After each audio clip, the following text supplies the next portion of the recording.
following show contains adult content. It's not our intent to offend anyone, but we want to inform you that if you are a child under the age of 18 or get offended easily, this next show may not be for you.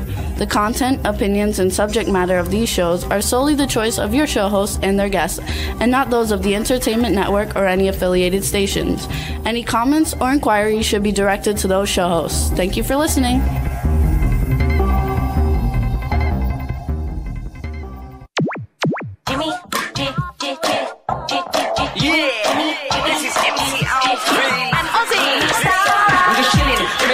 Sitting down and designing, where every man in my thinking, what are we gonna be wearing? Yo, I'm a Liverpool MC, you can't test me. Big up the girls inside the party, let's get down to crazy Jimmy. Big up myself, the known as Alfie, the one and only, the Turkish MC. Always love the clothes of Jimmy. Bitch, I'm your one I wanna be, Jimmy Star's new celebrity. We'll take you out to Jimmy Star's. Hey ho, what's up everybody? Welcome to the Jimmy Star Show with Ron Russell, bringing you the good times in music, fashion, pop culture, and entertainment. We got a great show for you guys today. We've got two great guests, but before I tell you who they are, let's just say hi to my cool, outrageous man about town co-host, Mr. Ron Russell. What are you picking? There's something there. I'm not sure what it was. No, I just blew my nose. It's probably tissue. I'm still suffering from my sinuses, folks. I can't wait for winter to come. Not that we have a winter in Palm Springs, but whatever it is, it's better than now with everything blooming. Everything blooms here. I think it's the palm trees that we're allergic to. The palm trees cast out some kind of a pod. That's a good movie. We could make the pod movie. Yes. Except it comes from a palm tree. And a pod kills people. Never know. So what's on today? What's going to happen? Anything interesting? So we have, I'm trying to get the link so we can send it out so people will join us in the chat room, and I can't find the link on, I don't know why, on my phone. I only find it on the computer, so I'm working on it. So you guys, we have a great show today. We have Jeffrey Byron coming on, and you guys will know him from all different generations because he's been making movies since the 60s. And it's really cool. And then we have action star John Wells coming on, and I know people like Dawn and stuff have seen all his films. So I think it's going to be a really good show. I think we're going to have a lot of fun, and they say they love our shirts. I'm wearing beige corduroy. See, it's a corduroy jacket shirt, and we can do that now because it's October. And I like to dress, even though I'm not East Coast anymore, I still like to dress East Coast. I won't wear white anymore because it's over the season. And I'm wearing corduroys. Next I'll be wearing flannels and plaids and long sleeve shirts. I dress the seasons even though I live in a one season climate. Absolutely. So, okay, I got the link, everybody. So Ron, what happened to you this weekend? And that way I can send this link out. What happened to me this weekend? Yes. I don't know. Tell me. I know you had your car fixed, but it's not quite finished. Right. We went to Jennifer Ming's birthday party. Oh, we went to Ming's birthday party, and Ming had a bird on her head the entire party. It's a little canary that she adopted, and it lives in her hair, on her head. And I was watching the bird pull her hair, I guess wanting to make a nest. We do have strange friends. They were fun, though. Yes, it was funny. So her cat died about a month or two ago, so she got a bird to replace it. Because she didn't want to get another cat, because she thought it would be an insult to the cat that died. In the meantime, lots of cool things going on with the movies that we're doing with them, and we'll have some announcements probably in the next week or two. Friday, don't forget, everybody, the Clown Motel 3 Ways to Hell trailer comes out, the official trailer. We'll play it for everybody next week on the show. But it should be a lot of fun, and Ron and I are getting ready to work on some films, so we're excited. I'm excited about it. Yeah, I can't wait to get back to work because, you know, just sitting around the house all day long is crazy time. You get nuts. I have to go shopping. You know what I can't find? A black turtleneck long sleeve shirt. I want to wear it to Marcel Waltz's Halloween party because it's witches only. No, it's not witches. It's Clueless or The Craft. What's Clueless? So the theme of the party is Clueless or The Craft. Clueless is the Alicia Silverstone movie from the 90s. about fashion and everything. And The Craft is obviously the witch movie. Well, didn't I just say I was going to go as a warlock? Yeah, so you're going to go as a warlock. So what you just corrected me on? Well, the theme is not witches, though. You said the theme is witches, and it's not. It's both. So we can go either one. It should be fun. Thanks, B. Claudia. Share it. What's up, chat room? So B. Claudia. Anyway, I want to go as a warlock, and I need a black long sleeve T-shirt. A turtleneck. They don't make turtlenecks anymore. I guess they're not in fashion. I guess not. But I thought they were coming back because I started to see in some of the men's clothing magazines turtlenecks. A turtleneck looks wonderful under a jacket. It's sort of a classic continental look. Very, very European. Anyway, that's what I'm going to do after the show. Because I went to Marshall's, TJ Maxx, Macy's. I went all over. Nordstrom's Rack. Nordstrom's Rack. Now I'm going to try the one here, Marshall here. What's it called? The Burlington. Oh, Burlington, yes. Burlington may have one. So also, you guys, we want to remind everybody, Halloween Hotness is coming up. It's October 19th at Madame Tussauds.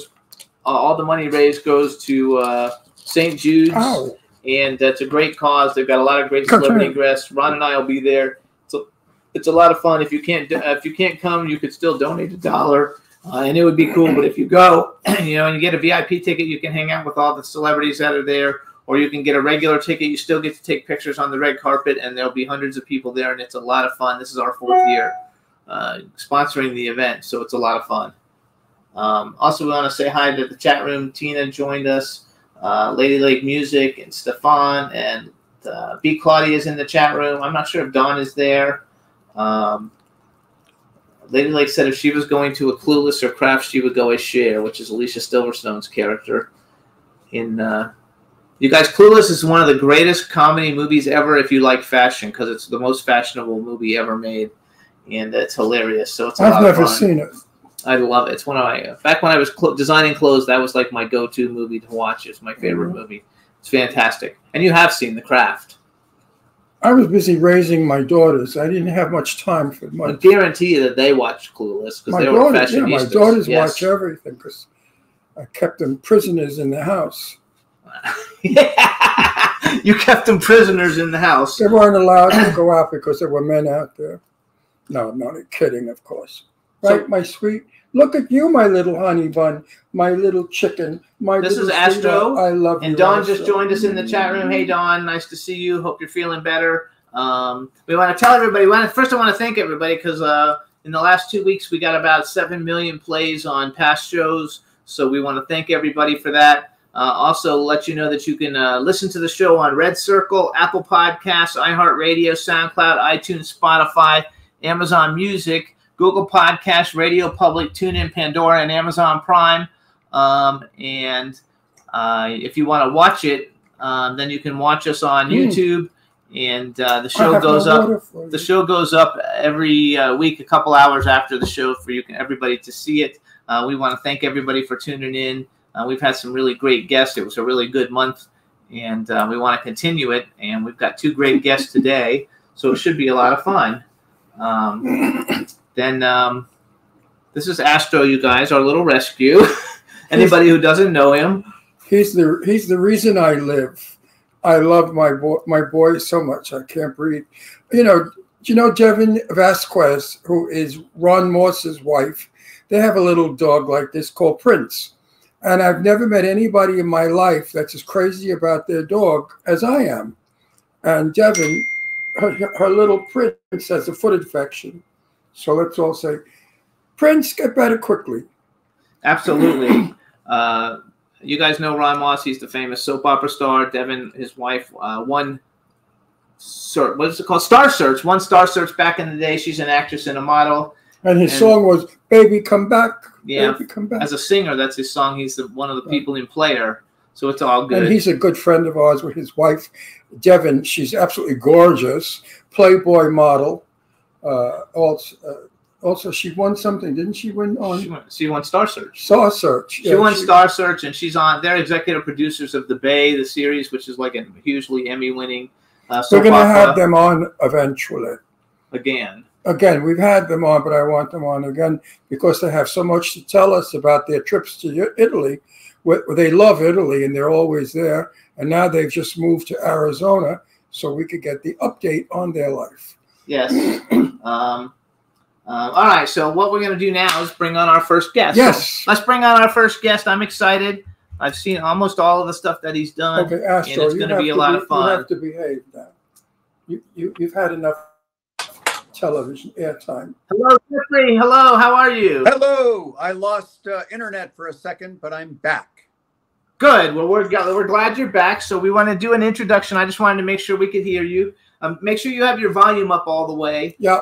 On it, just to make sure. We've got ours up to make sure we can hear you. All right, everybody. Now we want to welcome to the Jimmy Star Show with Ron Russell, actor, writer, producer Jeffrey Byron. Hello and welcome to the show. Hello, Jimmy. Hello, Ron. Nice to meet you. Hello, both. Jeff.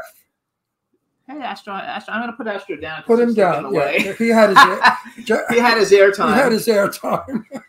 Every week he comes up. I don't know. This dog is so smart. He's a ham, like Jimmy. So we have a chat room starting to fill up. Please say hi to everybody in the chat room. Hello, everybody. Nice to meet you all. There you go. And now you're in LA, right? Actually, you're in I am. Beverly Hills. According to your Instagram, you're in Beverly Hills. I am. So you guys, Jeffrey's Instagram is at Jeffrey Byron, JEFFREYBYRON. He posts lots of stuff on Instagram, so follow him. We're happy to have you.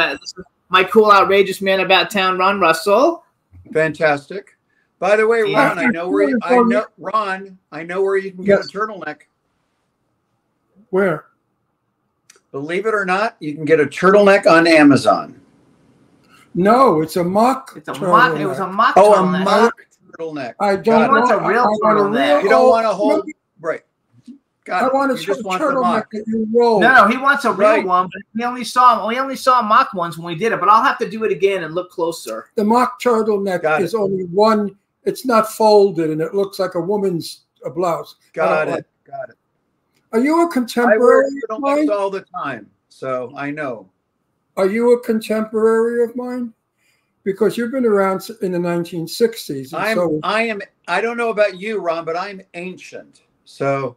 Oh, I have no age either because I'm absolutely magnificent. No, he said ancient. I thought he said I'm ancient. I'm not saying you're ancient. He's 84. I'm 84 years old. Well, you look amazing. Bless you. Yes, I do. And if you're my contemporary, he's not that. He's not that. Well, I'm not quite your contemporary. I'm 69. I'm actually I'm 68. Will be 69 in a couple of months. He'll be 69 soon. So how are you in the movies in the 1960s? You had to be a kid because I was a child actor. I began my career as a child actor starting at the age of 5. So my mother, you may or may not remember, my mother was a very beautiful English actress named Anna Lee. Anna Lee. So Anna Lee was in over 100 films, including The Sound of Music. Anna Lee had the most incredible voice. Her speaking voice was kind of husky. She had a quality about her voice that I remember so well. Of course, I know Anna Lee. Anna Lee was in so many films. Yeah, so my mother did 9 films of John Ford, which is more than anybody but John Wayne. So she was in How Green Was My Valley and Horse Soldiers and The Man Who Shot Liberty Valance and 7 Women and many more. And then because of their long association for many, many years, he was my godfather. So I grew up with John Ford as my godfather, which was pretty cool. That's awesome. And so my mother never pushed me to be an actor, but when I was 5 years old, well, when I was 5 years old, my mother's agent was over at the house at the time. She was over at the house on a weekend. And he saw me in the corner playing, and he looked over at my mom and he said, "Does that kid want to act?" And my mother looked over at me and said, "Do you want to act?" And I just sort of shrugged my shoulders and went, "Okay." So I started auditioning, and then as it turned out, through purely dumb luck, I was the third most successful child actor of my generation. So number one by far was Ron Howard, of course, the great director, but at that time an incredibly successful child actor. Number two, in my estimation, was this very good actor named Billy Mumy. Yeah, we've had him on the show. So Billy, you know, Lost in Space and did a lot of things. But I was probably number three. And I did some, by pure luck, I happened to be in some really incredible things, including the very last episode of The Twilight Zone ever made. Oh, so, I love that. Actually, I have a bunch of stuff about you written down that we're going to get to once we get going. Well, so, my mother was a silent movie actress, a child actress, Jenny Gabriel, and her claim to fame was Children of the Storm. Oh, sure. Was of 1926, I believe. Right. So growing up with my mother was a guess because my mother was always an actress. Right. I mean, she was never not an actress. She knew how to pose for pictures at Christmas time. We used to call my mother a glamour guinea because she'd wear false eyelashes, blonde hair pieces. She was always dolled up like a glamour girl and very theatrical because she was, Gloria Swanson was her friend later on. And the two of them together, my mother and Gloria Swanson, was a TV show. Because one would out-glamour the other one. I mean, they would be, they were still doing like they were in the movies. And Swanson, of course, was the best. I met her when I was about 8 years old, and I was tall as she was. It's how Gloria was. And Mae Murray was my mother's best and most dearest friend. So I have a good old Hollywood background of when the stars were, you know, terrific. And your mom worked her ass off. I mean, she was in a lot of stuff. I liked Anna Lee. As I said, she had a very strange, either it was accent or voice. Not strange, but... Well, she was English. She was British. So you didn't hear the English. She never used English. In the movie, I think she was in a movie with Betty Davis, was she, I believe? She was in Whatever Happened to Baby Jane. Right. I love that. The neighbor. She played the neighbor and was looking stunning. I remember how beautiful she looked because she was getting up in her years. And I remember when I saw the movie, I said, my God, she looks wonderful. She looked great. I love that movie. Yes, that was your mom, Anna Lee. Ron used to have a TV show called Set the Record Straight, and Jane Russell was his best friend. And he always tells me, because I'm newer to all the movies. I had never seen a Turner Classic movie till I met him, 12 years ago, because that wasn't my thing. Now I've seen all of them. But Whatever Happened to Baby Jane, I love it. He doesn't like it because he's like, that was their terrible stuff. No, Betty but I love that movie, and I even have the Funko Pops, of the two stars for it. Would you like to hear a great story about Whatever Happened to Baby Jane? Yes. So I was 7 years old, and my godfather, John Ford, put me in a movie called Donovan's Reef with John Wayne, Lee Marvin, Jack Warden, Dorothy Lamour, Cesar Romero. Correct. So my mother, of course, was the person that always would be with me on set. She helped me with my lines. She helped me rehearse my lines, etc. Well, a few days before I was ready to go to Hawaii to do Donovan's Reef, my mother gets the part in Whatever Happened to Baby Jane, so she couldn't go with me. So my two older brothers, who were only 11 and 12 at the time, had to go and be my guardians. But my real guardian was John Ford when I got there. But the story goes like this. We finish all the work in Hawaii. We come back and we do all the interiors. I'm talking about Donovan's Reef at Paramount Studios. Well, right across the street from Paramount Studios is Raleigh Studios, which is where they were filming Whatever Happened to Baby Jane. So we arranged one day for myself and my two brothers to come over to Raleigh and have lunch with my mother on the set. So we come over, and on set, inside the sound stages, were these two makeshift dressing rooms right next to each other. One was Betty Davis, one was Joan Crawford. We all know what they thought of each other. So out in front of Joan Crawford's dressing room was a Pepsi machine, because she had been married to the CEO of Pepsi. And when she started the film, she had that machine put on the lot, and she called all the crew over, boys, anytime you want a Pepsi, free Pepsi on me. Well, Betty Davis heard about this, and the very next day or the day after that, she had a Coca-Cola machine put in front of her dressing room. And then she whistled, hey, boys, anytime you want a Coke, it's on me. So a publicist was taking a photograph of my mother and her 3 boys on the set of that movie. And suddenly, in the distance, on the other side of the photograph, were Betty and Joan whistling, boys, come over, have a Coke, have a Pepsi. So they were like doing this whole thing, even, you know, to the children of Anna Lee. So that is my story of that's fun. Whatever happened to Baby Jane. Ron actually went to eat with Betty Davis once. Yeah, I was friends with Betty Davis, and you know, I have no filter, so I don't care what I say. And everybody was so afraid of her and intimidated by her. And they'd say, don't say this around Miss Davis. Don't, you know, be careful. I said, oh, blow it out your ass. So I, of course, said to her, Betty, great actress. I said, you're probably the greatest actress ever. Why on earth did you do Baby Jane? And she went like this. Money. I said, what'd you think of it? And she went, no comment. No, she did not like that film. She did not like being so grotesque and almost like a horror. No, it was not for her. Joan Crawford, of course, thought she was paramount. You know, she was marvelous, and it was a wonderful performance.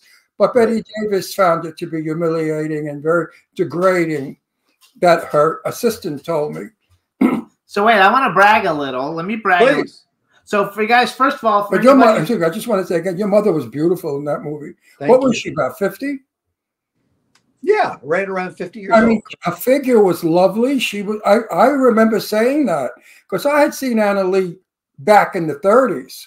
And do you both remember my mother's, what I call her second career? I don't, because I don't know who. So at the age of 65, after having made over 100 films in her career and many Academy Award-winning films, yep, a really incredible resume, she calls me up one day. She's 65, and she says, darling, they've offered me a role on a soap opera. And then there was a pause. What is a soap opera? So I explained to her what it was. Well, I'm thinking about doing it for a while. And I said, well, I think it would be great for you to do it for a while. So my mother gets a part on General Hospital and becomes the matriarch of the show and does it for 25 years until she's 90 years old. I didn't know that.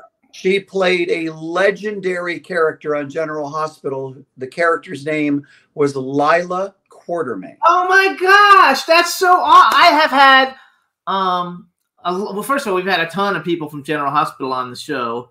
You know, all Tristan Rogers and everybody. Sean Kanan. One of my good friends played one of the Quartermain's sons, and now I can't think of his name. But that is so cool because she was like such an icon. I didn't know that was your mom. Hang on a second. Since we're talking so much about Anna Lee, Juan, do me a favor. Look up a picture of Anna Lee and put it up for us. If you can find one. If you can, of course you can find one of Anna Lee. She was one of the most working actresses. Well, I can find a picture for you in 5 seconds. If okay, like. Find us a picture. Yes, find us a picture. Hold on.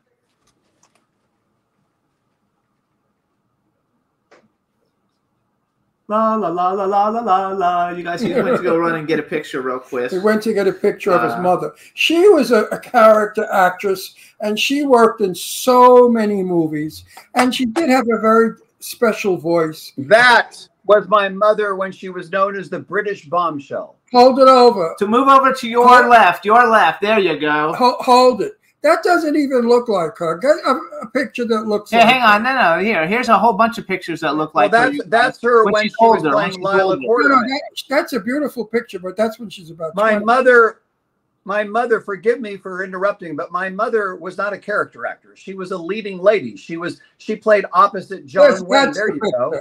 That's a picture from like the 30s.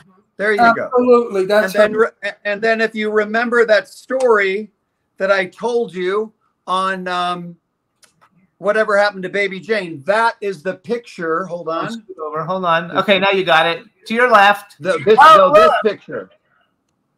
God, it's so hard to do this. Let me figure this out. The one, not that one. That one. This picture. No. Okay. This picture. That was on the set of Whatever Happened to Baby Jane. Love it. You know, this is film history. And I'm so happy that you're here because I try to preserve film history. You know, so many people I speak with, listen, I used to do lectures a couple of years ago at colleges about film and about Hollywood's golden years. And I was talking at one college on Long Island, Hofstra, it's a theater group, and there was a boy sitting in front of me who looked bewildered. I'm talking about Jane Russell. He had not a clue who Jane Russell was. So I said to him, do you know who Jane Russell is? He said, no. I said, you know who Barbara Streisand is? He said, no, but I've heard of her.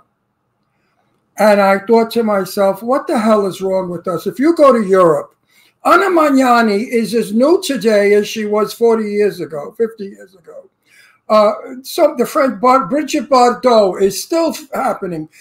Why is it Europe reveres and holds dear all the old stars, but America, it's like, who's that? They don't really care. They only know the new jerks that are working today that really aren't talented. They have all these effects, kicking and screaming. Actually, hang on. So in the chat room, they put up, so there's a book on Amazon, Anna Lee, Memoir of a Career on General Hospital and in Film. Correct. And she was in Sound and Music. And we've probably had 30 members of General Hospital's cast on the show over the last, 15 years. And I know this interview is about you. But when you have Anna Lee for a mother, I'm going to run with it a little bit. I have no issue talking about my mother. I adored my mother. I can see that. If I may take a moment, I want to brag on about my beloved stepfather. My stepfather was one of the most iconic American novelists of the 20th century. He wrote during a period when some of arguably the greatest American novelists of the 20th century wrote, which was F. Scott Fitzgerald, Ernest Hemingway, etc. My stepfather was novelist Robert Nathan, who wrote over 50 pieces of literature, including 5 books that were made into movies, 2 of them Academy Award-winning movies that, Ron, you'll know because you're a cinephile. He wrote the novel that was made into the movie Portrait of Jenny.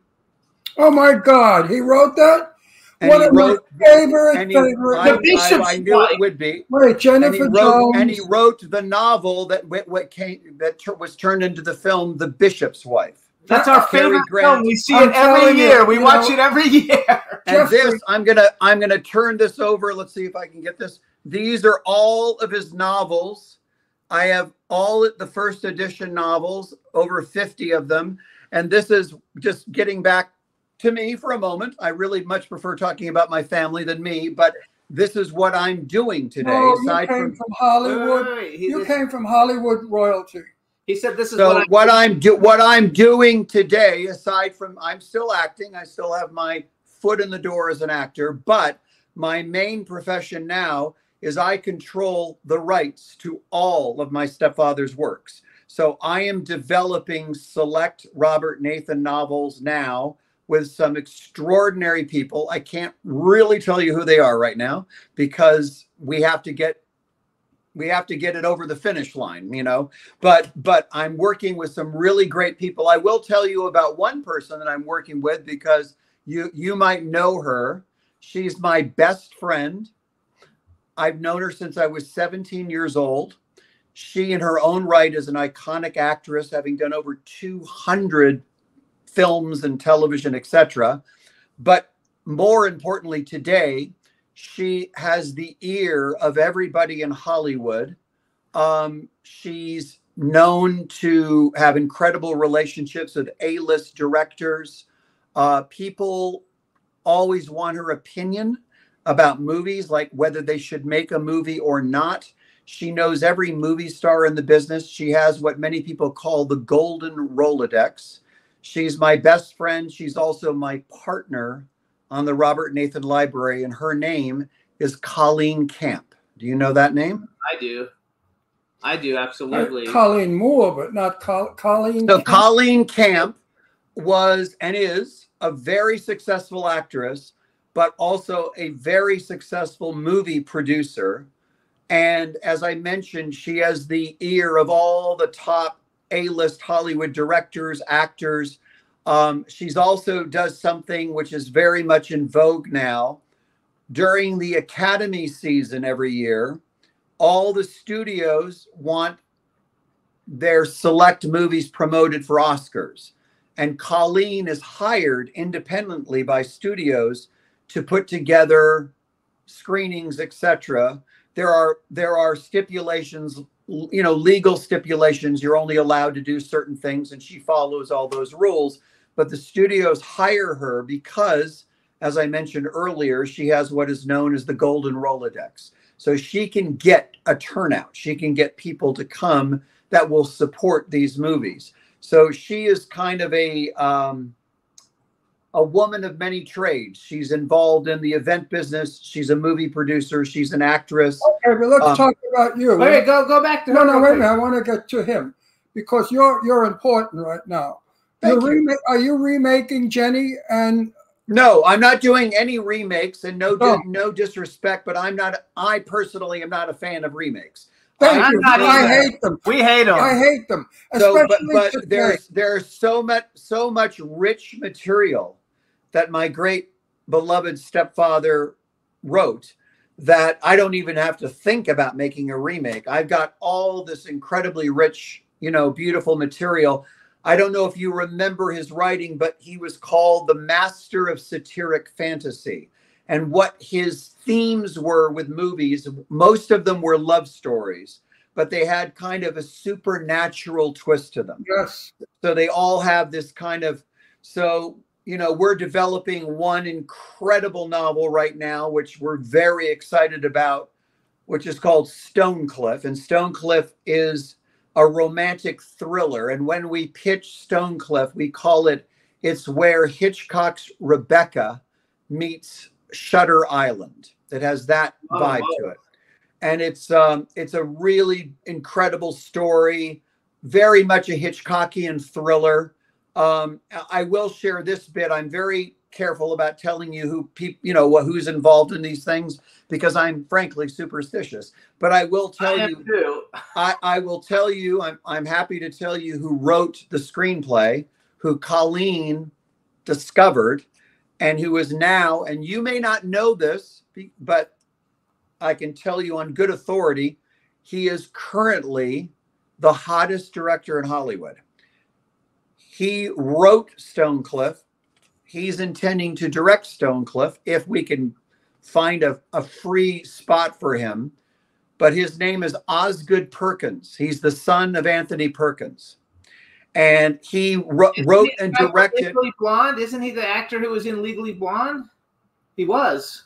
Well, he might have been. But just so you're aware, the reason he's hotter than a pistol right now is he wrote and directed a movie over the summer that was a gigantic hit called Long Legs.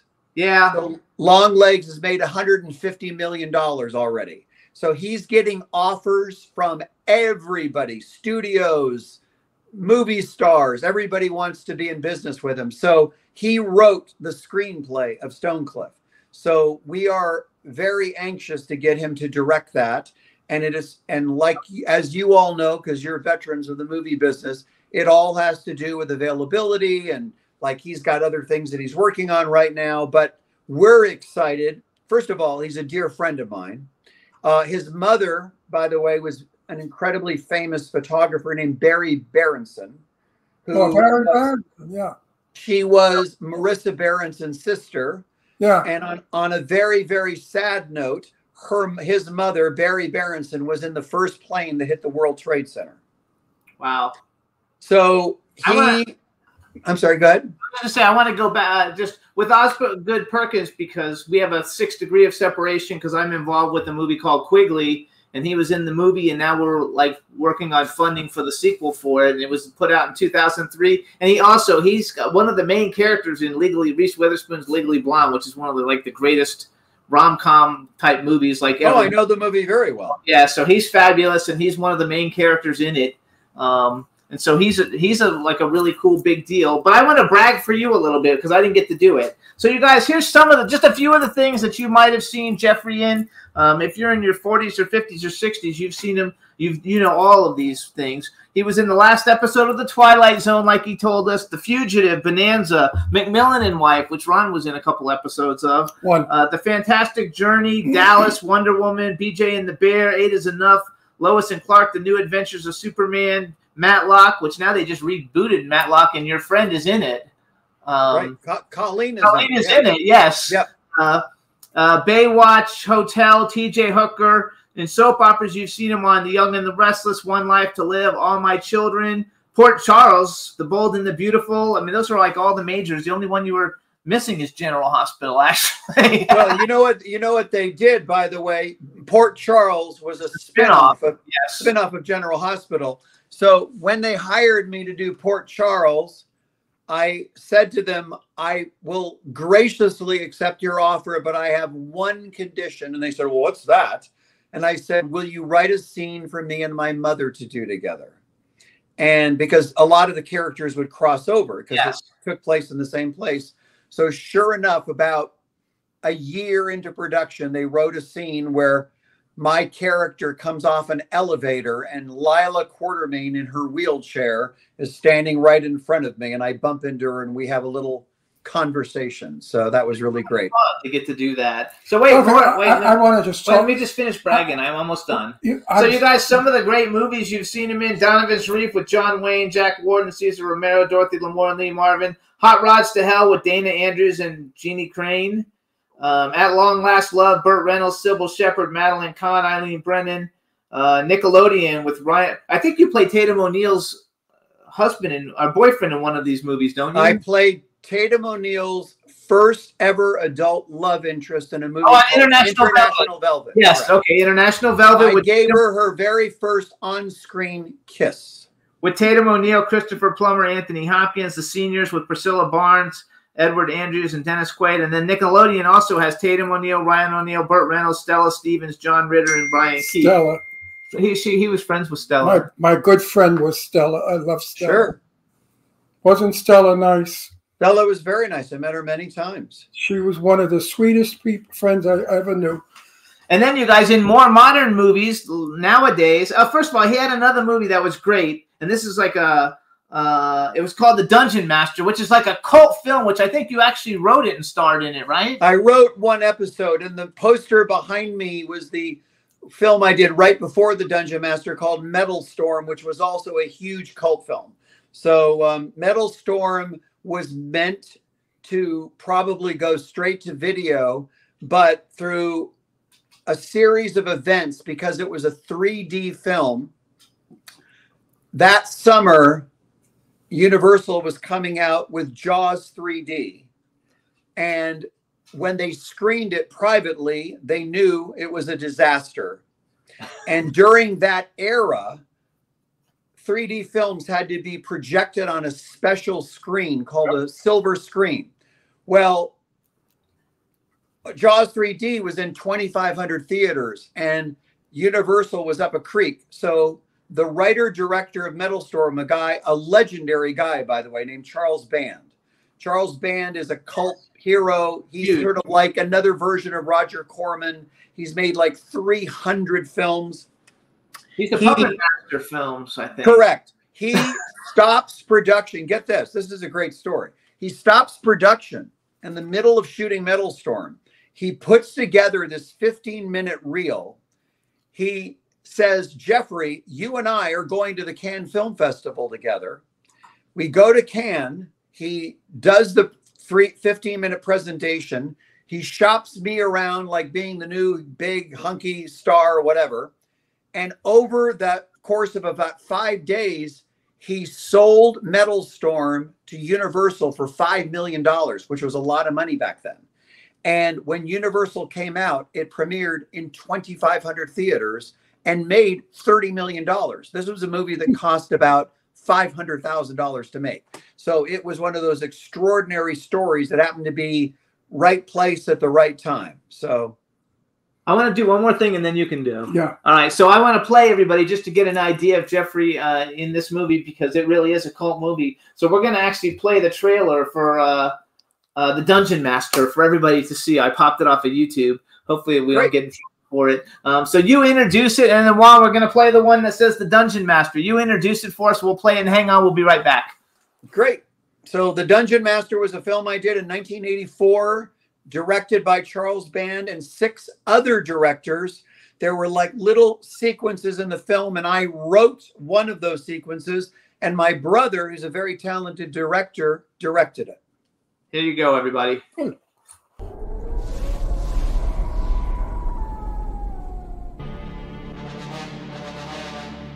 He is a warrior in a wasteland without mercy.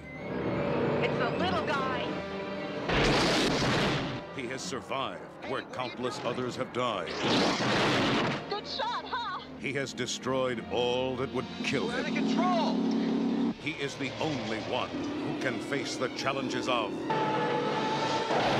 the Dungeon Master. You are a worthy opponent. I don't believe this.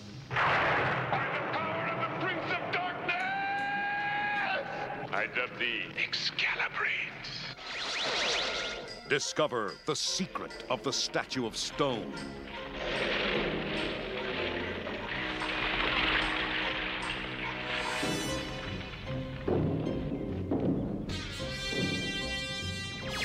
The ungodly demons of the dead. The trap of rat spit, the slime ball. I am Ratsmith, caretaker of the dead. The ordeal of the ice monsters of doom. My legs are frozen. I can't move my feet. The attack of the samurai sentinel.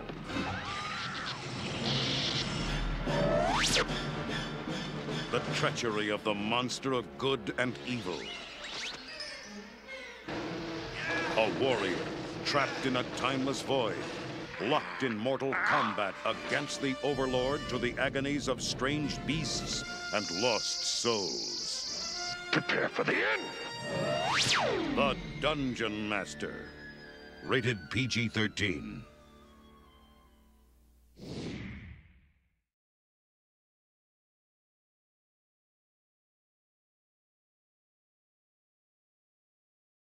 I love it so much. It's kind of like Sinbad meets Mad Max or something. Like It is. That's a great way to describe it. And I saw it when it came out. I didn't have any idea who you were. I didn't know who you were, and I didn't even know when I invited you to come on the show that was you. I saw all the soap opera stuff, and I thought, oh, we're really good with soap opera stars. And then when I did all the research, I was like, holy shit, this guy's done everything. So now it's Ron's turn. Ron, go for it. We don't take turns. I have some points I want to make. Being in the business 64 years, I have seen Hollywood change and become garbage. Okay? Portrait of Jenny, to me, is one of the best writings ever. The film, Jennifer Jones, was breathtaking. The story was interesting, romantic, and fantastic. Today, if they made that movie, people would walk out of the theater bored because no one's kicking, bleeding. They're not gay, they're not lesbians, they're not murderers, they're not garbage, okay? Today, it seems to me that Hollywood wants to show the ugly side of life, the ugly side of the world. The movies are dark, they're gray, the costumes are gray, the acting is suffering, they're all chopped up, they're bleeding. This is not entertainment to me anymore. I used to go to theater movies when I was a kid, And I would see great films, and I'd leave smiling and wanting to be the people in the film. Let's go to Bishop's Wife. One of the greatest Religious, movies ever. Cary Grant, absolutely breathtakingly magnificent looking, stole the movie. Great story, lovely story, warm story. You left feeling good. You felt spiritual. You felt Christmas. You can't do that today because Christmas is no longer allowed because of the woke people. They've taken Christmas out of our holiday. So I feel that teaching the young people today that there was a Hollywood once that taught us to be respectful, decent, law-abiding, nice people. That the messages in all those wonderful movies, I mean, Tennessee. What's the other one that we like? We have two Christmas movies we watch Bishop every year. The Bishop's Wife. No. It's not his movie. Oh, but it happened on Fifth Avenue. It happened on Fifth Avenue. Those are like our two favorite Christmas movies. Which is a lovely movie because it's about people taking in homeless. You know, I wish Hollywood would only give us more of what we had back then. It's not old. You know, Lauren Bacall, who I knew well, I said to her once about an old movie. I said, I don't think they saw that. It's an old movie of yours. She corrected me. She said, Ron, movies are not old until after you've seen them. And I use that always. And I say, if you've never seen Portrait of Jenny, it's not an old movie. It's a wonderful movie. And it will never be old. The writing was, I can't tell you. I must have seen that movie 1,000,000 times. So this is my point. Hollywood today needs to stop being realism. We live in realism. We need to go back to fantasy. Years ago, film took us to places we never... Three Coins in the Fountain. I remember. My father said, I haven't been back to Italy in 50-something years. After seeing Three Coins in the Fountain, he wanted to go back. Have you seen Three Coins in the Fountain? Of course. Of course he has. He's a film buff like I am. I mean, Three Coins in the Fountain showed Italy at its best after the war. I only wish that Hollywood would return to being Hollywood, a place where fantasy is made, not reality. What's your viewpoint after that long, long speech I just did? Well, my viewpoint is as follows. All these books that I just pointed to are all fantasy. And this has been my life mission for the last number of years, ever since through a stroke of luck, I inherited all the rights to his works, to Robert Nathan's works.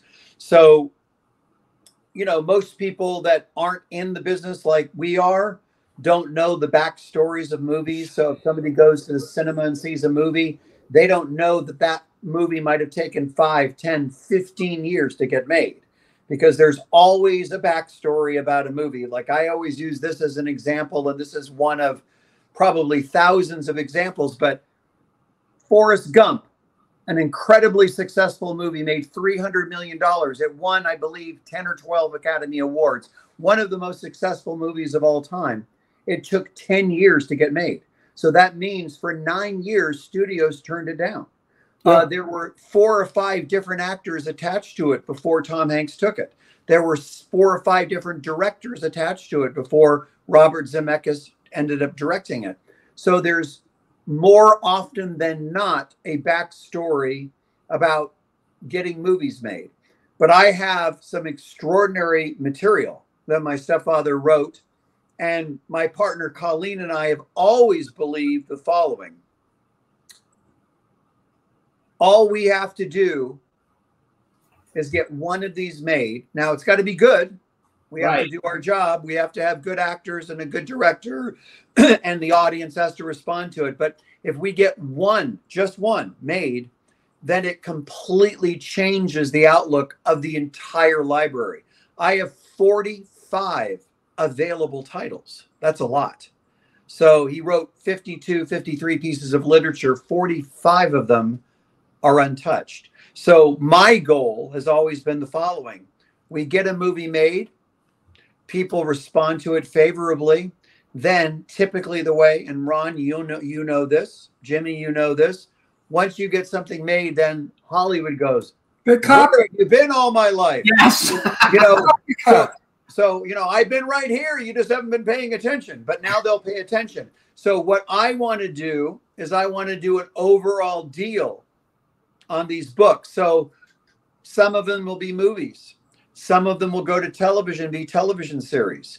Some of them will be, which by the way is my favorite medium in television, some of them will be limited series. I love the limited series. We do too. We like those too. The reason why limited series are so wonderful is because when you do a 1-season arc, let's say anywhere between 6 and 10 episodes, you can get movie stars to do them. Because they're not committing, they'd never commit to a television series, but they will commit because a 1-season arc on a television show takes about the same time as a movie takes to make. It's, you know, 3, 4, or 5 months. So you can get movie stars, you can get great directors. And there's something I think very exciting about that medium because although I love movies, of course, sometimes it's more efficient to tell a story in 6 hours than it is in 2 hours because you can really expand on the characters and so on and so forth. Yeah. So, but anyway, my goal, my passion, if you will, is to take this library and turn it into our own original version of Stephen King so that we have movies, television series, everything. I love it. Well, get started. Get started. You know what I find objectionable? Jimmy's a producer, okay? Jimmy produces movies. And I say to Jimmy, did you read the script? He said, no, my investors are not interested in the script. They don't read it. They want to know who the star is. Sure. And if you get Brad Pitt, you could put him in the most horrible movie in the world. That is a book, which he has been in a couple of doozies, and people will go. That's pretty sad. In my day, we had a thing called the coming attractions. And you sat in the movie theater and you saw Joan Crawford in Sudden Fear running and Jack Palance chasing and Gloria Graham getting hit by a car. Oh my God, you saw this whole movie happening. Today, the trailers are like this. Boom, boom, boom, boom, boom, boom, boom, boom, boom. He liked the trailer of your movie that I love it because he's like, oh my God, you actually know what the story's about. That's a good trailer because it wasn't a time when Hollywood knew what they were doing. Right. And you were a very handsome little fella there, let me tell you. Thank you. Looking guy. So I think that we should, and this new music they do, the soundtrack, boom, boom, boom, boom, boom. He hates it because a lot of times the soundtracks are louder than you can't even hear the people talking. What is that all about? That's supposed to what? Make me get what? Makes me get nervous. I hate it. You know what? There are a lot of people my age and a little younger that go to the movies, and we're not respected or thought about because they put up movies that we don't get. They mumble when they talk. They mumble a lot. Years ago, Betty Davis, I mean, you could hear her from the Bronx, okay? She was so articulate.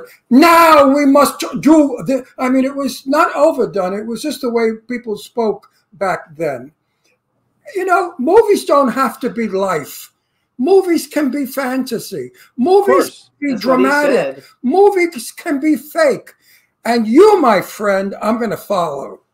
And if you're speaking to the choir. Well, if you don't make those movies quickly, I'm going to come gunning for you. Okay. Now, he's right. Keep that in mind. No, because your stepfather, was your stepfather, correct, that wrote Jenny? Correct. Was a brilliant writer. He was a brilliant writer. And by the way, one of the most wonderful, kind, incredible human beings, the most important male figure in my life. A great teacher, so wonderful to my mother. My mother had gone through a couple of rough marriages and was having a hard time. And he was like Prince Charming. And by the way, they were 21 years apart. He was 21 years older, but they shared the same birthday, January the 2nd. Oh, wow. So, how long is your mother gone now? 2004. Oh, so she was very old. My mother was 91. So was Robert Nathan. So Robert Nathan, I'll tell you, before we finish this, I'll tell you a very fantasy-like story, but in real life. Okay. So Robert Nathan and Anna Lee met late in life. They had this incredible relationship. They were the envy of all their friends. Everybody thought they were the most incredible couple. They loved to entertain. So once a month on a Friday, they would throw this fabulous party at their home. They had this beautiful but very quaint, very small, not ostentatious at all, like a little English cottage on North Doheny Drive, just above the Sunset Strip. And about 75 to 80 guests would come. My mother would invite all the movie stars. Robert Nathan would invite all the literary stars. So on any, and I was about 14 at the time. So on any given Friday night, once a month, it would be Betty Davis, Cary Grant, Jimmy Stewart, Rita Hayworth.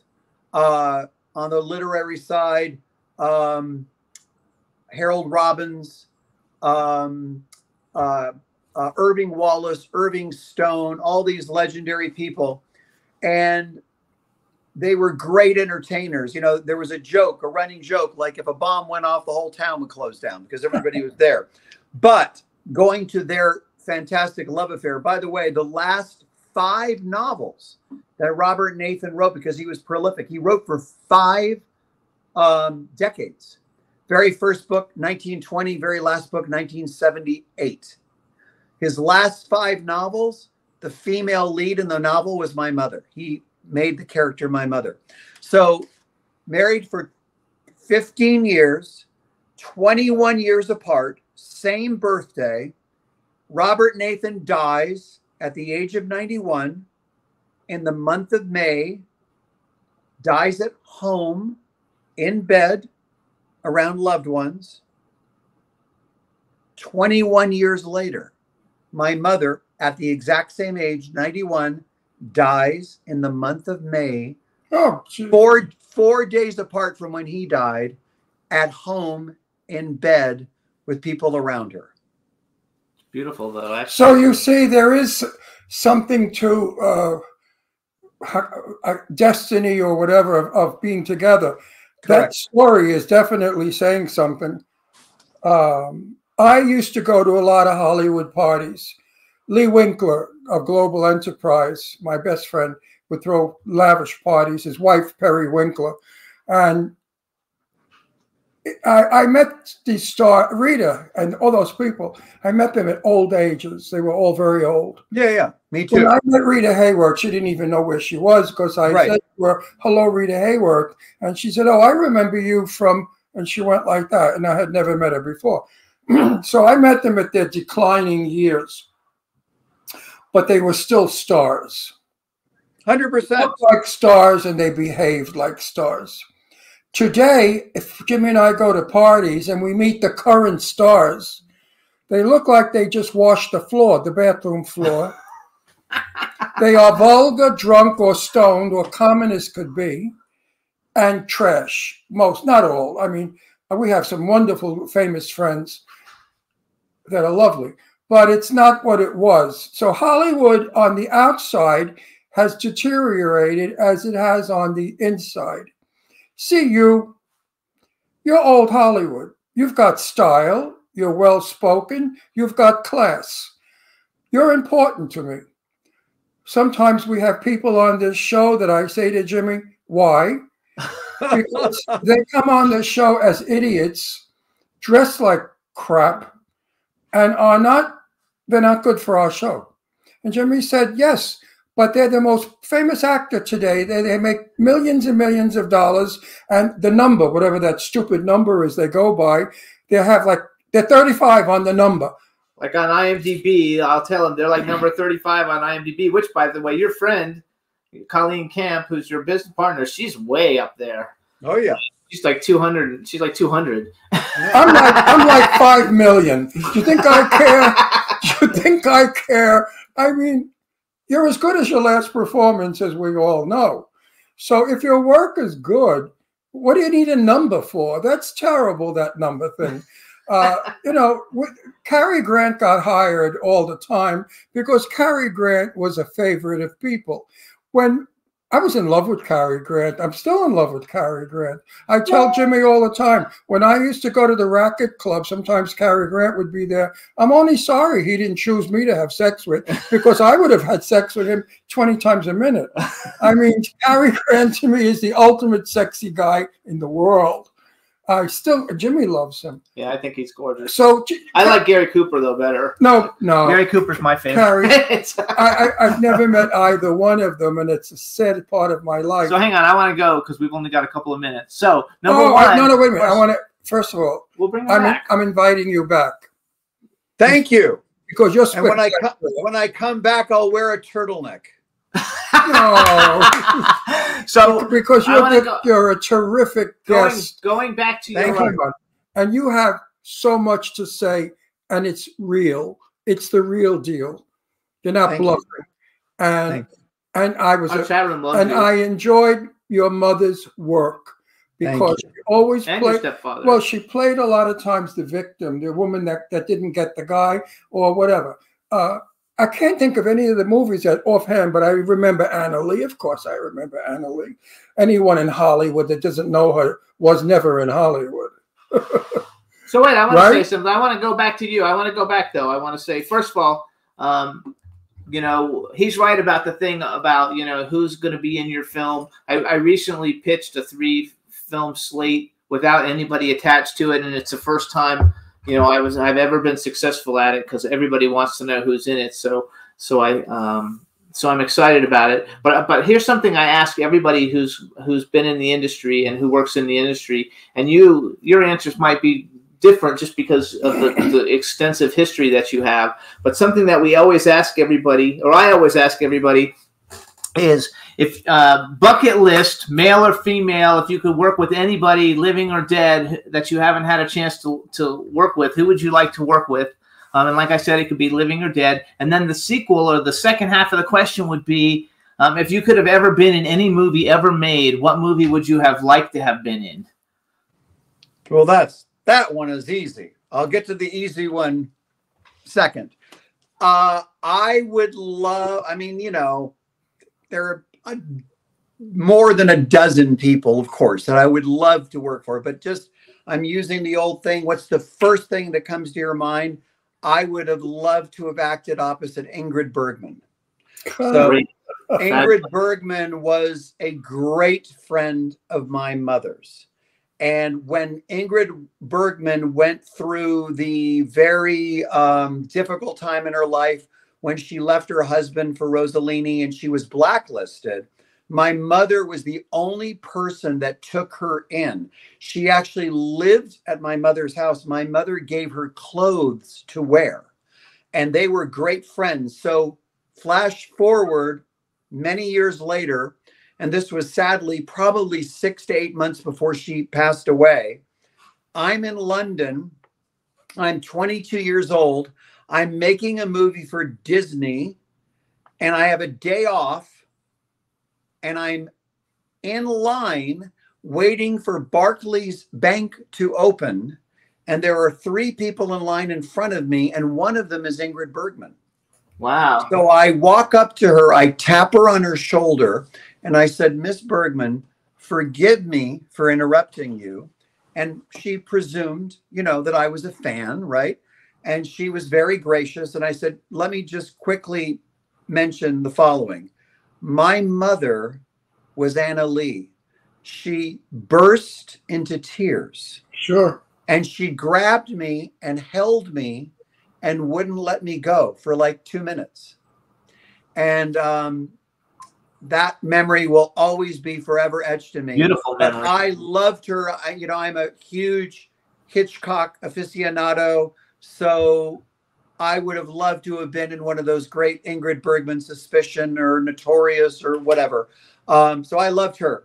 Regarding the film, that is like a no-brainer because from the time I was roughly 10 years old I always believed, I mean, I really believed this. I thought one day for sure I was going to be the next James Bond. So I thought you could have. You were good looking enough to be. So when I made this movie for Disney in the late, it was 1979, I was 22. It was called The London Affair, and it was Disney's version of, they changed the title to The Omega Connection, but the original title was The London Affair.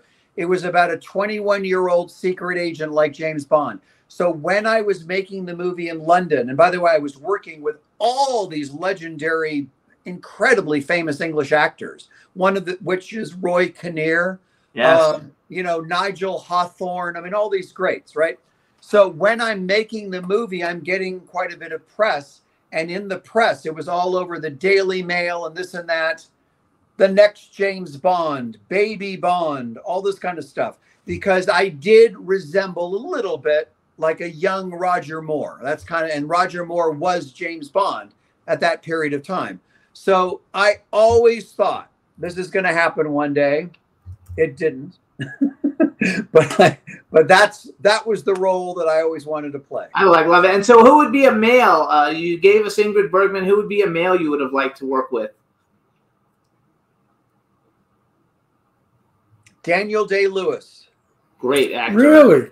Interesting. Phenomenal actor. So I was very lucky, believe it or not, at the age of 21, and I know we've got to cut this short, but I got to work with Anthony Hopkins. So I got to work with one of the greats, and truthfully, I can call him, he's not a close friend, but he is a friend. I've known him for all these years. We stay in touch.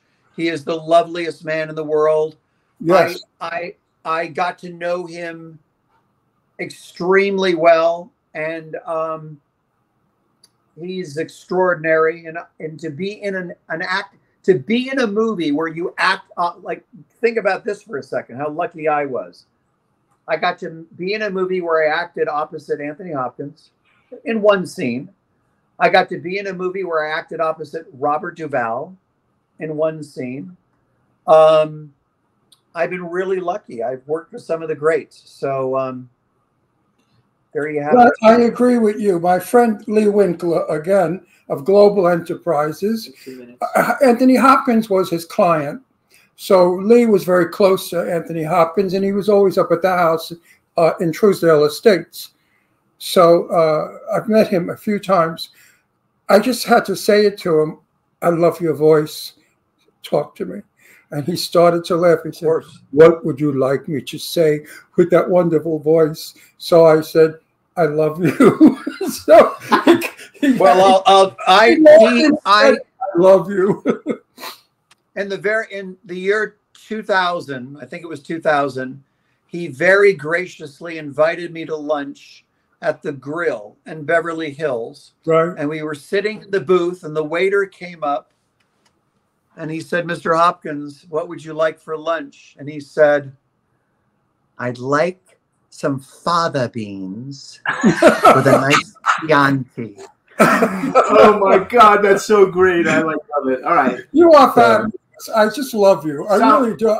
I don't get a chance to enjoy too many of our guests as I'm enjoying you.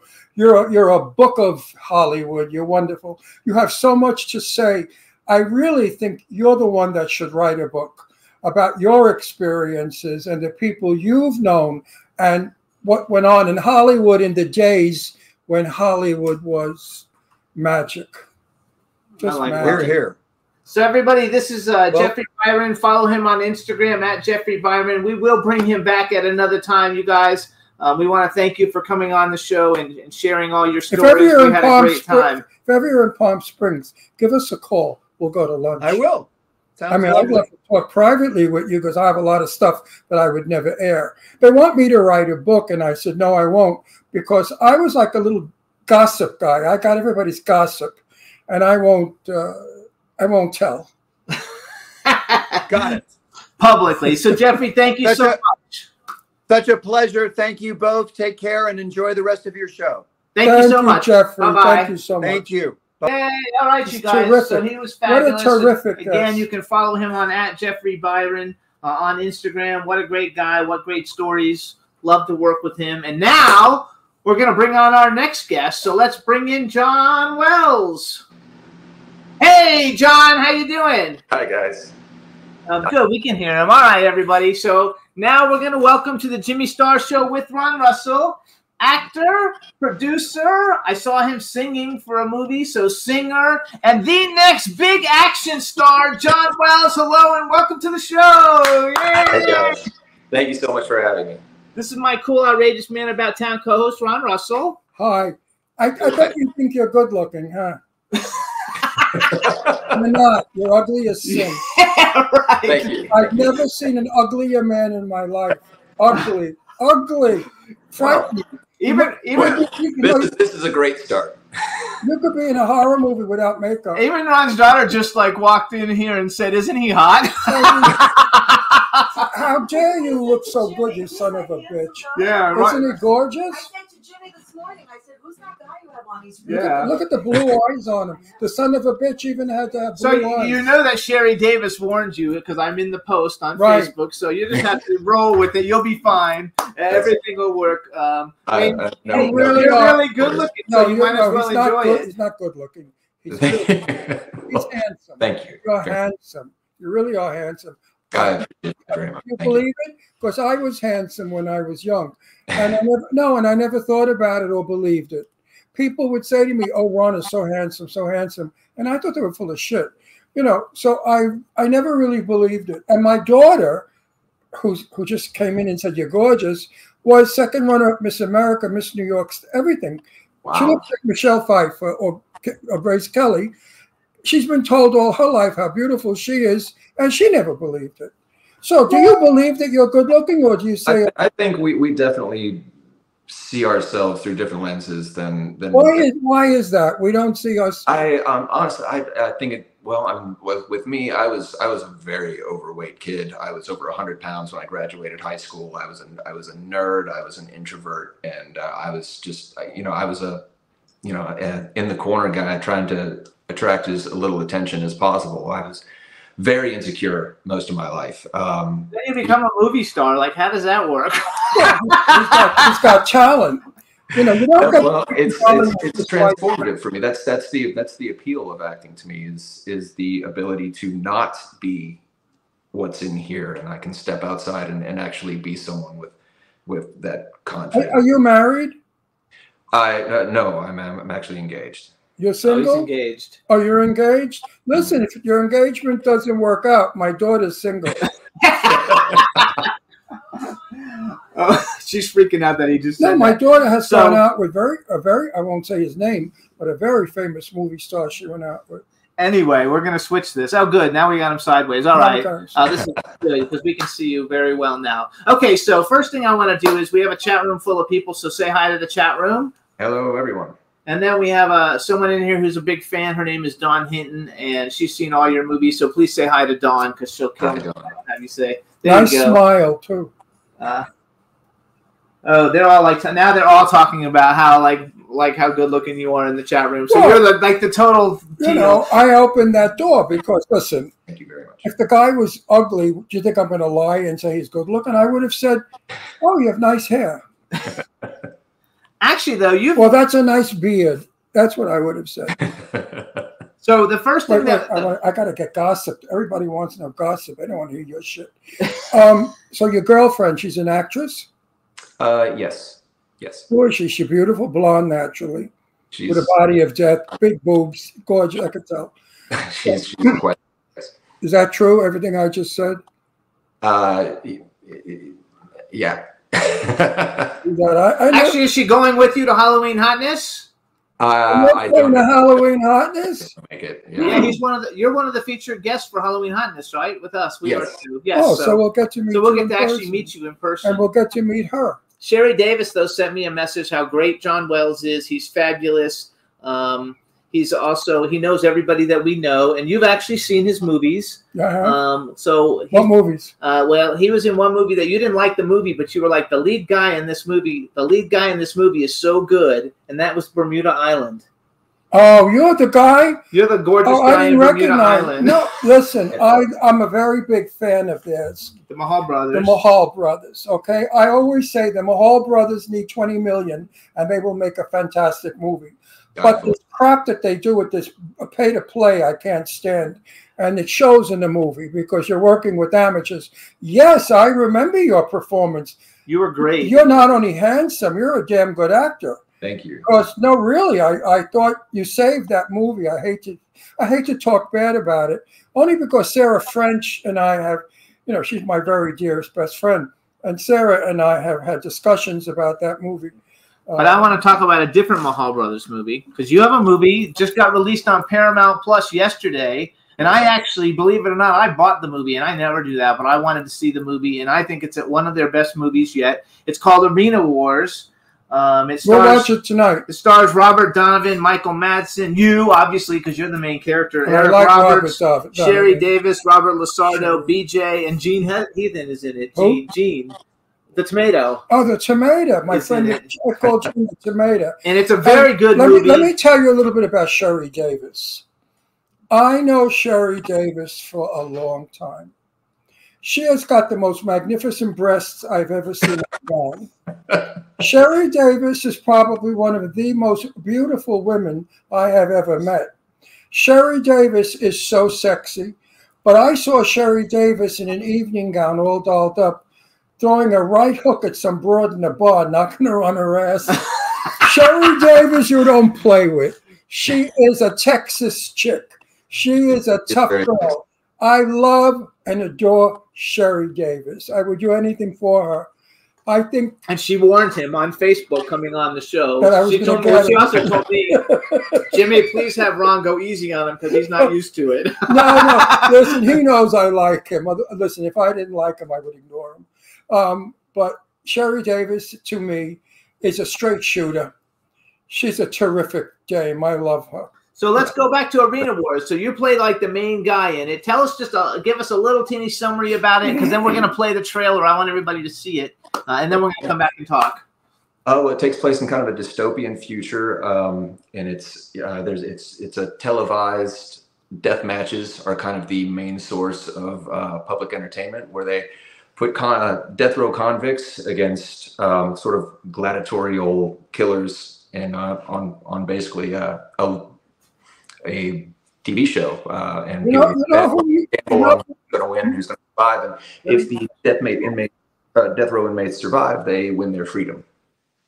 What movie you should be in if they ever do a remake of Ivanhoe?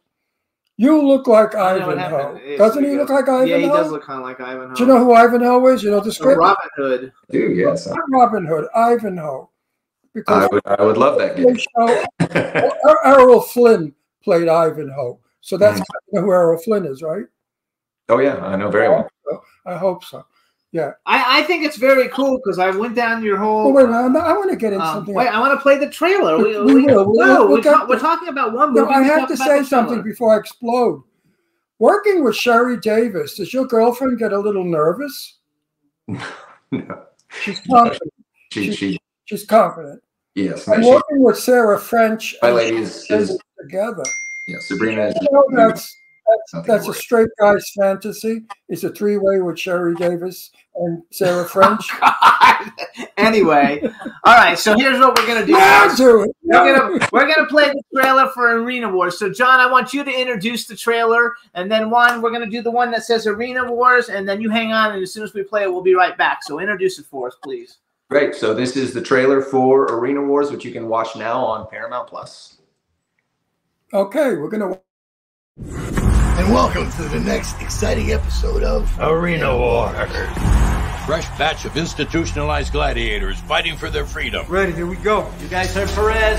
Yeah, smell that. Get back! Those on the line. The parole board has offered you a ticket out. Win Arena Wars, win your freedom. 7 arenas with 7 of the most vicious killers the world has seen in the last decade. You make it out alive, you get to go home. Luke Bender. You're an innocent man. Innocent man can mean big ratings. I'll be watching. I think it's time to audition Mr. Bender. No! What was your last physical? Cell block shower this morning. Oh, yeah. You ready for this?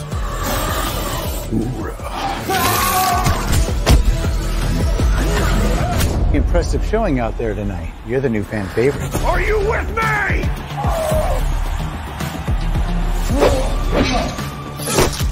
Cutie pie back for the kill. If you want to live through this, we have to work together. I'm watching you.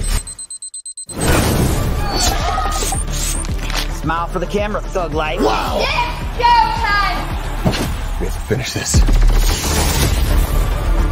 Come on!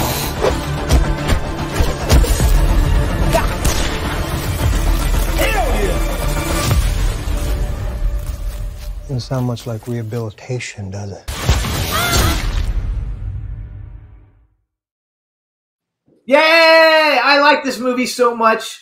It's really a lot of fun. I really wish when they do a trailer, they would not try to put the whole movie in it, that they would do it slower so we could see more. Because it's like, there you are, there's Sherry. Yeah. It stinks. Years ago, they held a scene so you got interested in the movie. This just looks like a bunch of jumping and bleeding. It's so great. But I love Sherry. Yeah, she really killed somebody. And you're very, very good in this movie. We'll see tonight. I had never wait, I'll let you know at the Halloween Madame Madness. Tussauds. I have never seen you. Bermuda Island was the first time we had seen you. Right, And then, so since we'll then, watch we've gone back to watch other. I've gone back and watched a lot of other things that you've been in. We'll so my watch first it tonight. My We'll first see. question though to you is: did you always want to be like an action actor? Because you're an action guy in most of these films. The action thing is sort of just something I fell into. You know, I'm consider myself a serious dramatic actor, but I keep getting pulled into these kind of action hero roles. But it's a lot of fun, and I don't hate it at all. So I'll certainly. Why would you? Another question: do you intend to marry the girl you're engaged to, or you just wasting her time? That is the plan. Yes. You're not just wasting her time, right? No. Okay, I like that because I hate men that waste women's time. Women, age quickly. You have to marry them quick. I'm on it. Actually, you have a couple though. You have some Christmas movies in there, and I saw on you guys' Instagram is official John Wells, and I saw on I think it was on Instagram at least, you were like singing for like a rock opera. Tell us about the rock opera. Yeah, well, that's in production right now. So my first big day on set is coming up in a couple days. But it's a about pro wrestlers, and it's a musical. So, oh wow! It's kind of a bonkers concept, but hopefully it'll be a lot of fun. I think it sounds fantastic. So now, when you go to Madame Tussauds, it's a theme. It's a 1920s theme. I saw that. Yes. So how are you going to dress as? I've not planned that far ahead yet. Go to like Weston rental and just rent something from Weston. He might not know what that is. He knows what Weston rental is. He's an actor. You don't know what Weston rental is? Why are we doing that? Why are we That's going? That's an internet thing. That has nothing to do with him. Weston is the biggest rental of costumes. It's down on, I think, it's on Weston. Yeah, that's why they call it Weston. Okay, very cool. So one of the first movies. So I've never seen Piranha Sharks, but Jeff Caperton, who's a very good friend, and I'm working on a film with now. He's a cool guy. Jeff Caperton sent me a message that you're a really cool guy, and he worked with you on Piranha Sharks. And Josh Hammond was on our show back in the day when Jeepers Creepers came out. Yeah. That's great. Cool guy. When I saw that on there, it made me think, I should reach out to him because I haven't talked to him in 15 years probably. But he was a really cool guy back in the day. Eric Roberts. Yeah, he's done a bunch of movies with Eric Roberts is a total. He is a trip. I use an earplug when I work because I can't remember lines anymore. I'm 84 years old. You get fucked up at that age. But Eric was. Yeah, the cue card thing. Yeah, he's a great. God bless him. Actually, I'll brag for you. Here's some of the people that you've been in movies with. Many have been on our show, or we've done movies with. Costas Mandylor, Robert Lasardo, Tom Proctor, who used to be one of my clients. All good people. Vernon Wells, Michael Pere, Don Wilson, James Duvall, Andrew Devoff, Tom Sizemore, Noel Guglielmi. He's been on our show. Trevor Donovan, James Maslow, Eric Roberts, TJ Storm, Corbin Burnson, James Phelps, Al Snow, who I used to know really well back in the day. That's one of my best friends. Yeah. Oh, okay. So he might remember me because I used to be a celebrity clothing designer, and I met him at Screamfest and gave him like this really cool like skull shirt that I had made. And we keep in touch, but I haven't heard from him in 12 years or something. Jason, he's on the wrestling movie that I'm on right now. So. Oh, that's cool. Jason Lively, Jeffrey Combs, Stephanie Pinn, Alexis Iacono, Sid Haig. Alexis, so beautiful. Perry King, Priscilla Barnes, Jeff Fahey, Christian Slater. I mean, what a great lineup of people. How long have you actually been acting? It's getting close to 2 decades at this point. Really? You started. So you don't look old. Yeah, you don't look old enough to have been doing it for. Well, good for you. Alexis Iacono is. I want to plug her. She's producing now, and she's got something out that I understand is really good. So but you don't know what it is. The more I find out about it, I'll let you know. She looks like Ava Gardner. She's so beautiful, Alexa. Beautiful girl. So the only thing I haven't seen, first of all, we see all the Mahal Brothers films, and I know you got a bunch of those coming out. But what did you do? I don't actually know what Star Wars Hand of the Empire. I don't know what that is. Is that that was a charity fan film that was produced in Kentucky. It had quite a bit with like the 501st Legion was heavily involved and had a lot of production value, but it was a thing we did for charity. Okay. That's why I didn't get a chance to see it because I wish. So out of all the different cool things that you've done, do you have one or two that are like favorites? Oh, that's so hard. Something you put pieces of yourself in all of them and you take things away from all of them. So, I mean, it's kind of like choosing. Too young. He's too young to have a favorite. You have so many more films coming your way, in your life. You ask the old bags that question. What a young guy. What is he going to say?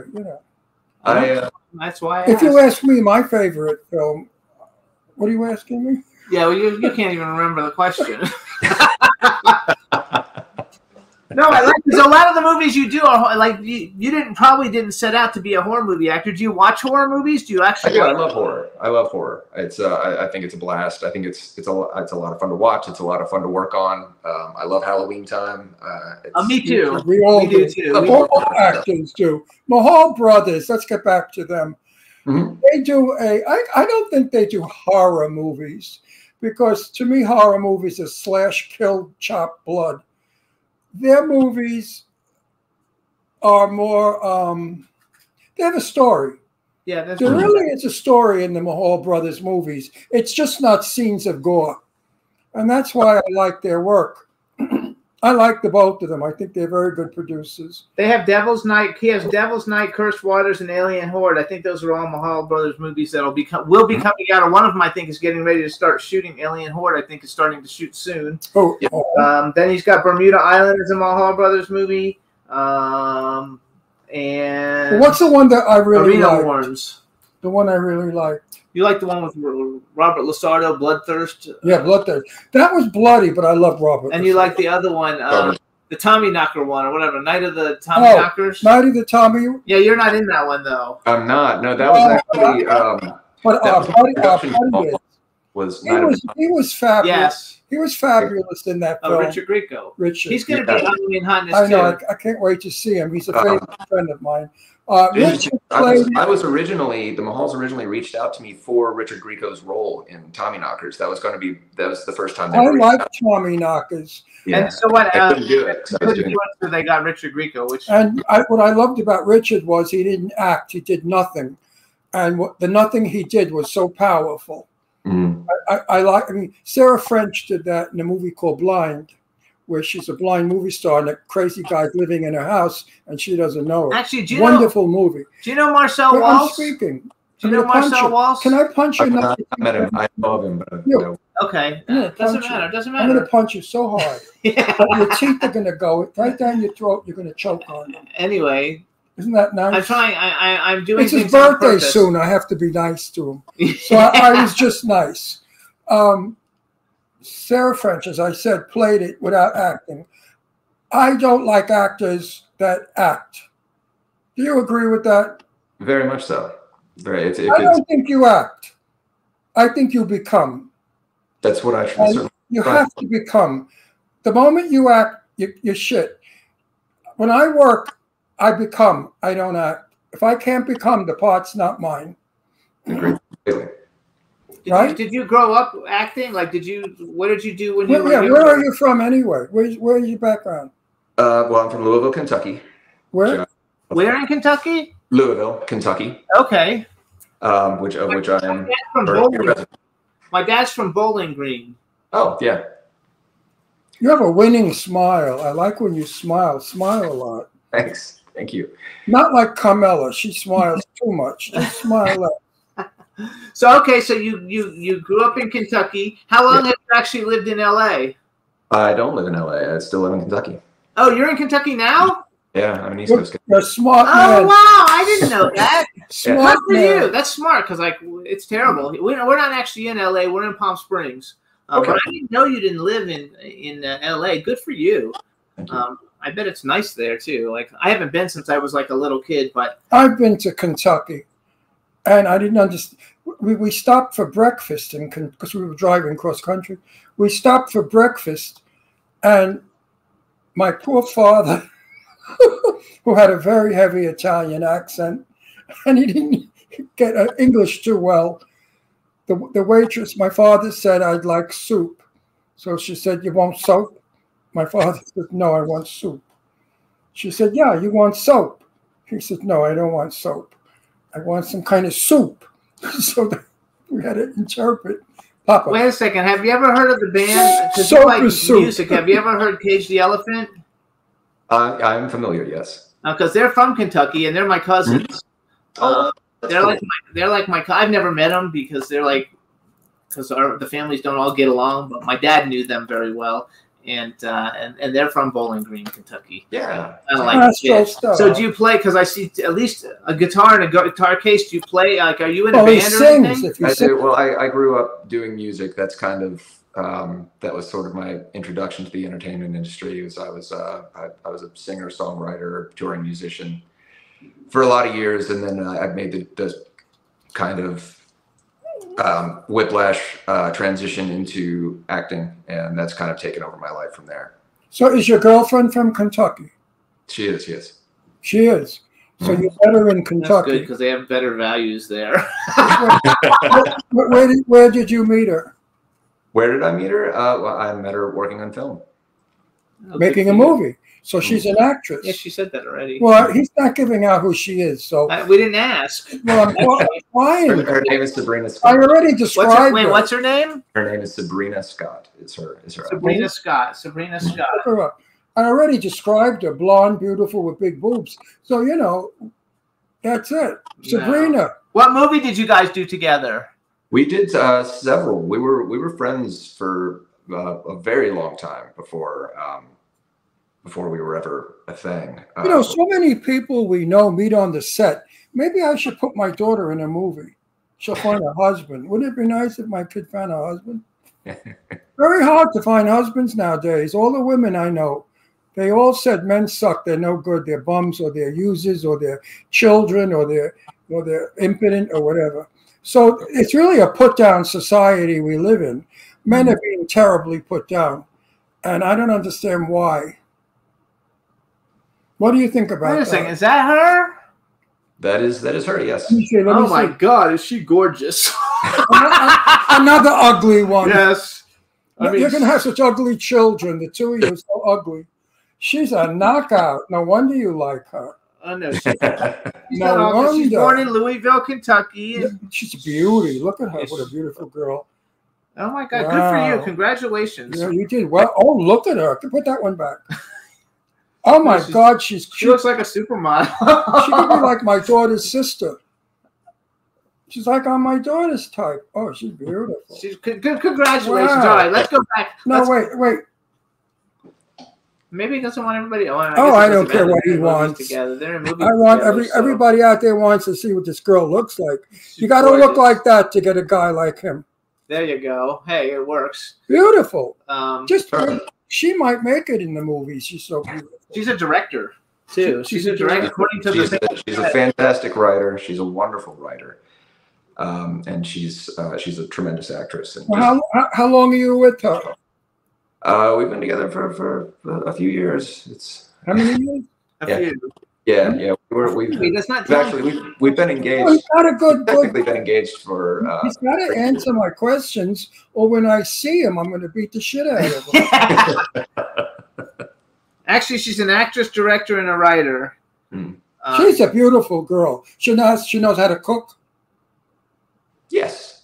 No, she knows how to cook. Marry her. Oh, they would have met on Piranha Sharks, which was Jeff Caperton's movie that he was producing. So there you go. Jeff Caperton is so nice. Yeah, he's a great guy. All right, so what made you go? All right, first of all, did you release music then under your own name, or were you part of a band, or how did you act? What kind of music did you do? Singer songwriter? Well, we did the metal thing for years. Yeah. And then Joey Belladonna's a good friend of ours from Antwerp. Oh, really? Forget about it. We had fun with him in New York City. We all stayed at the same hotel. We were there for an event. His wife is a dreamboat. I love her to death. He is probably one of the love him. Coolest guy. I'm telling you, we had such a good time with them. Yeah, we had a blast. So okay, so what was the name of your band? Okay, so he's out of it. So you're doing the band thing, and then all of a sudden you say, "Hey, I'm going to go become like an action movie star." And how did that come into play? Well, it's funny because I always, in my heart, I was always really, really drawn to film. That's always been a passion. That's always been a deep interest of mine since I was a very, very little kid. But when you grow up in a place like Louisville, Kentucky, the idea of pursuing acting just felt so far-fetched. So I did the music thing, sort of a much more achievable thing.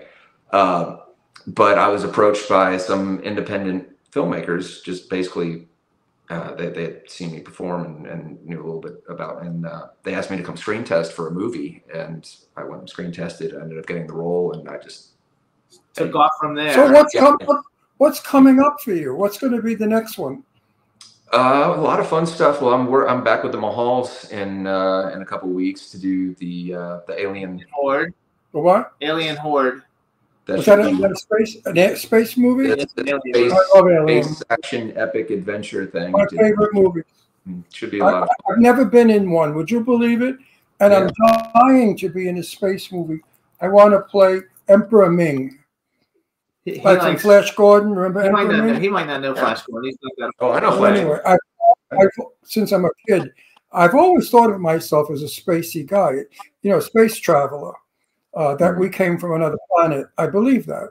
So wait, I want to go then. So because you've done all these action movies and horror movies, do you have a favorite horror movie? Like in general, like when you were growing up, whatever, was there a horror movie you were like, this is really one that I like a lot?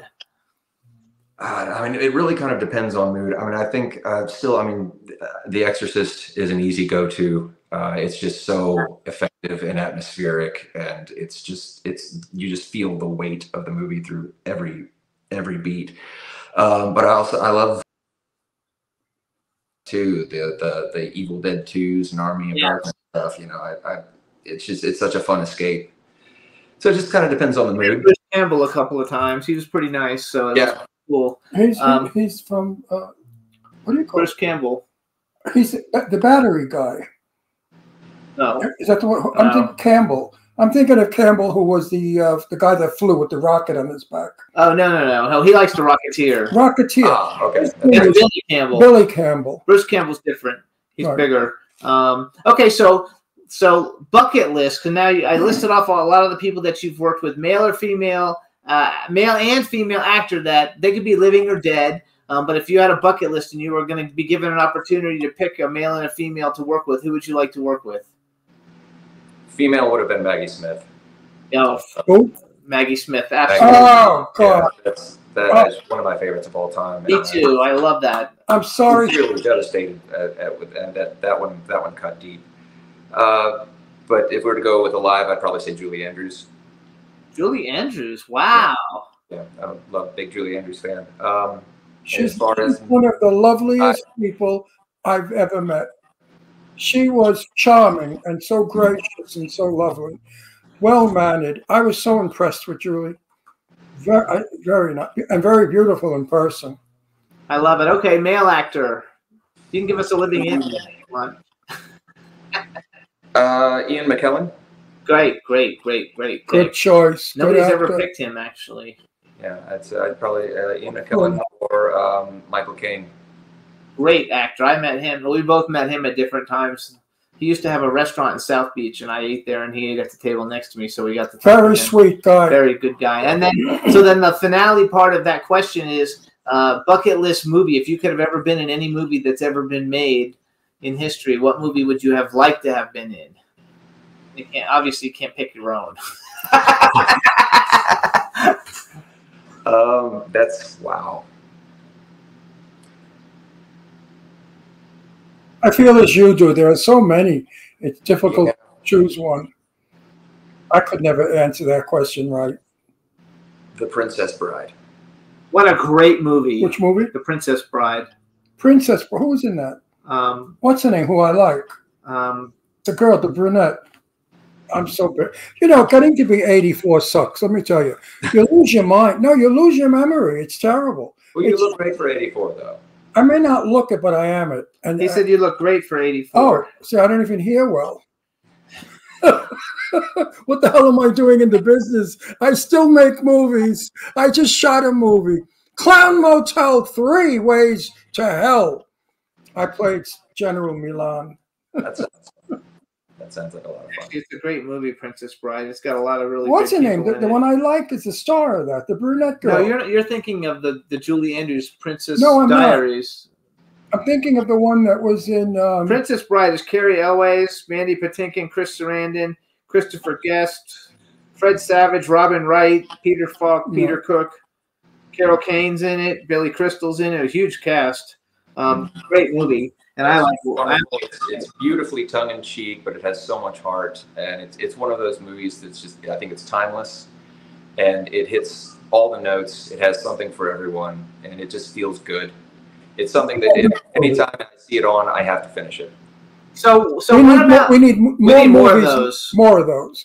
You know, in the times that we live right now, with all these wars and all this horrible crap, we need feel-good movies. We do.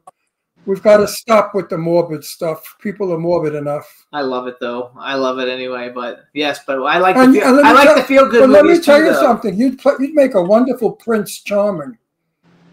If I were casting and you came in, I'd say, yeah, he's a good Prince. You look like Prince Charming, doesn't he? Yeah, you look like a Prince Charming.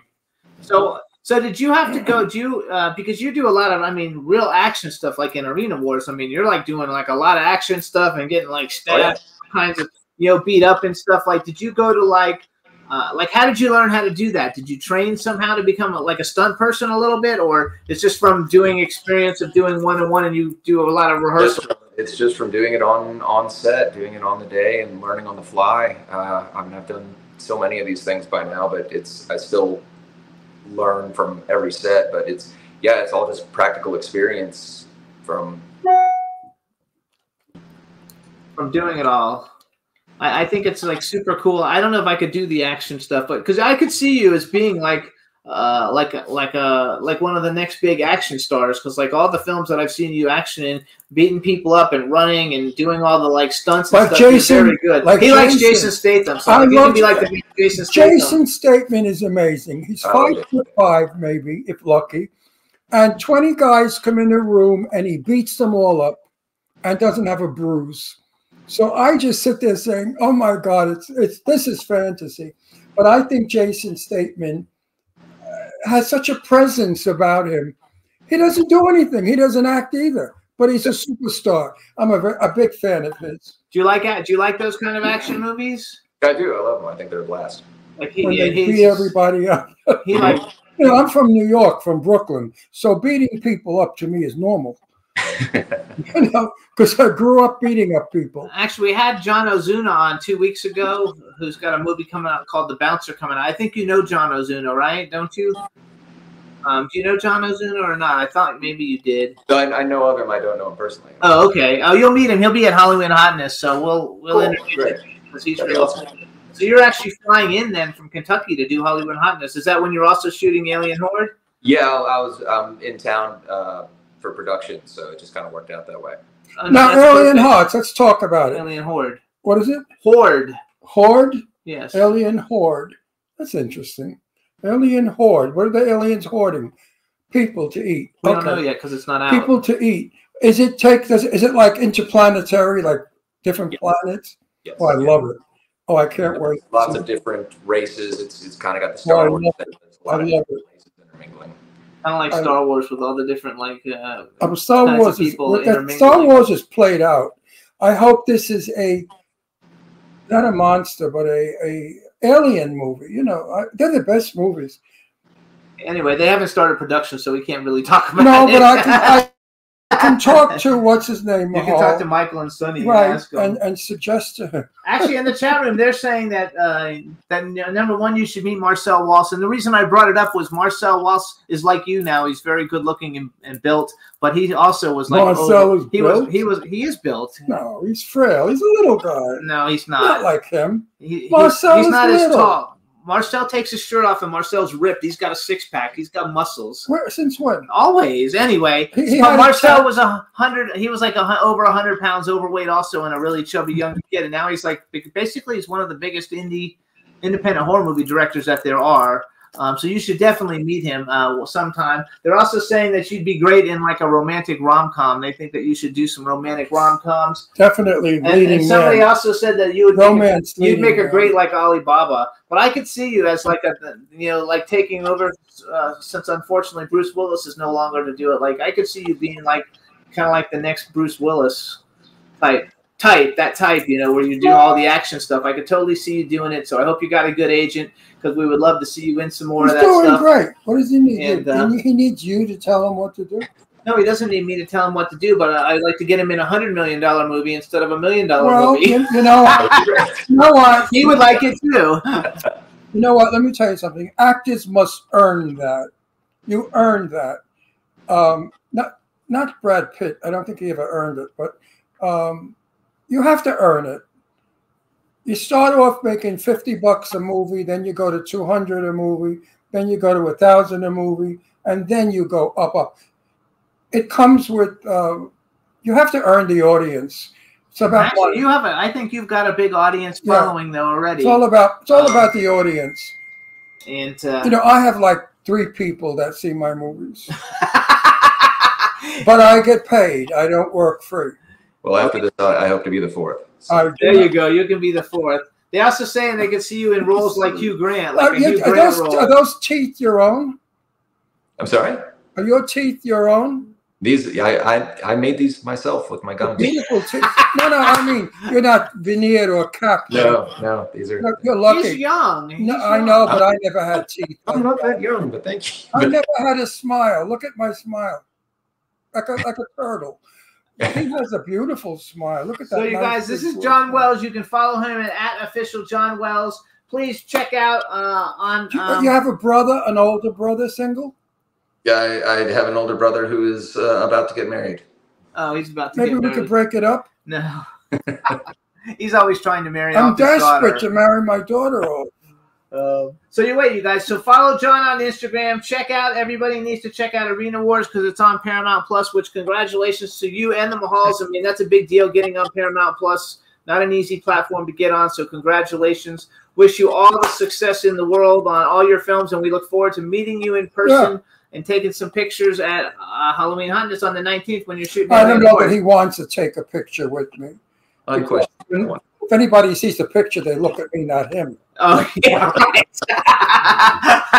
So, John, thank you so much for coming on. I didn't know you were in Kentucky. I think it's very cool. Please give our best to your gorgeous fiance. She's a beautiful girl. And we look forward to seeing you. I hope she's nice. I hope she's a true blue person. Of course she is. We wouldn't be. No, sometimes those beautiful girls are bitches, you know.